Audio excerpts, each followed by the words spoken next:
The Supreme Court will now decide whether Donald Trump may claim immunity in special counsel Jack Smith's election subversion case. Arguments are set to begin on April 22nd. It's frankly just what Trump wanted, saying this on Truth Social tonight, quote, legal scholars are extremely thankful for the Supreme Court's decision today.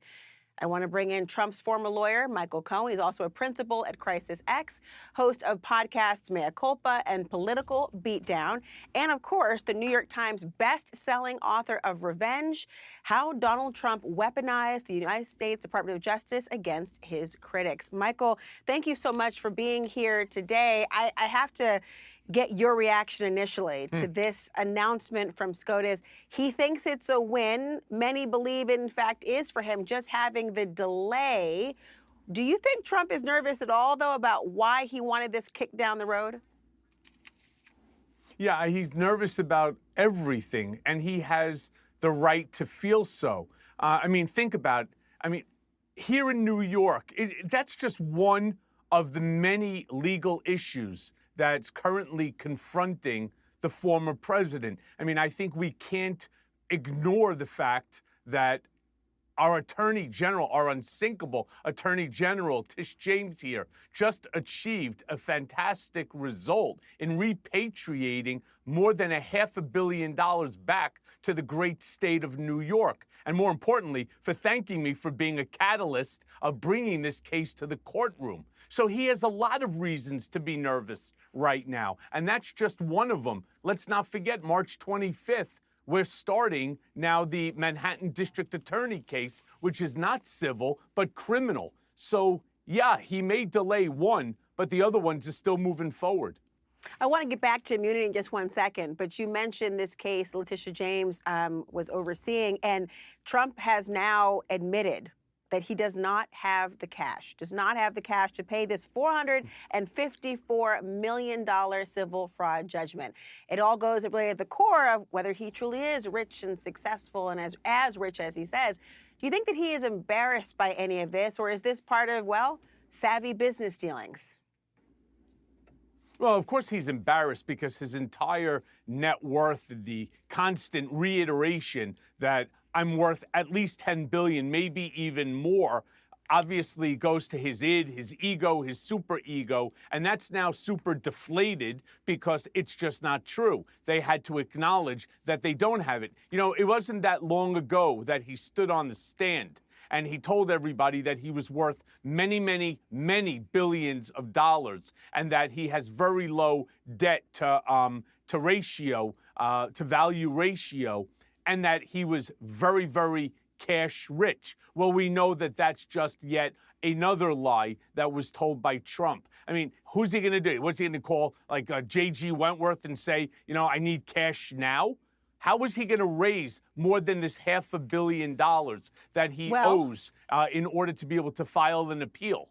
Well, the judge granted him the ability to apply for loans again from New York banks, but you make a good point. Can he find a lender who wants to do business with him? Well, that's something that everybody needs to keep an eye out for. Where is he going to get this money? Lenders will not give it to him. Number one, there's outstanding mortgages on these assets. They don't want to have to be in a position to take the assets and then start to sell them in order to recoup their money. It's a big job, especially in light of the market right now. But more importantly, what we need to really watch out is where the money's going to come from. Is it going to come from Saudi Arabia? Is it going to come somehow back channel from Putin or some other autocratic alleged friend of Donald Trump? That's the most important thing, because what it does is it jeopardizes America's national security. Well, you can go all the way back, frankly, to the beginning of his presidential term when there were questions about emoluments, questions about his tax returns, a source of income. This is really coming full circle in a way, the accusations.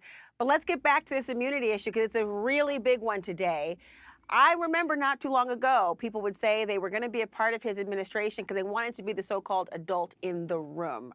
If that happens again, if he is the president again, I'm not sure who that would be. But on the question of immunity, Michael, what do you think a second Trump term will look like if he has absolute immunity? It's going to look exactly like what we see takes place in Russia with Vladimir Putin, or North Korea with Kim Jong-un, or in China with Xi Jinping. It's going to be exactly the same thing. The America's democracy that we have, grown to love, and the beacon of the world as as far as democracy is concerned, will be lost because, again, I don't want this to come off sounding hyperbolic from Michael Cohen, right? Former personal attorney to the president. These are the words of Donald Trump himself, that on day one, he wants to rewrite the Constitution.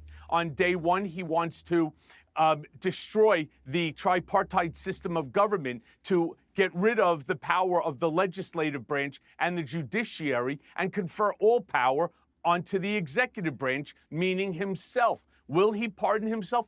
Absolutely he will. And who's going to be there to stop him? The sycophants that are going to sign some sort of pledge or loyalty oath that he's going to require of everyone that's going to work in any sort of position in his administration? This is not the America that we all grew up with. I can assure you on that. Well, that's the big question, right? When you're talking about absolute immunity, it disrupts the very notion of our checks and balances. It turns us back into, well, exactly what I thought the Founding Fathers did not want in terms of a monarchy, and that goes for anyone who's in the White House. Michael Cohen, thank you so much. Really good to see you, Laura.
খুন হেরো দৈত্য মাতা দিদি।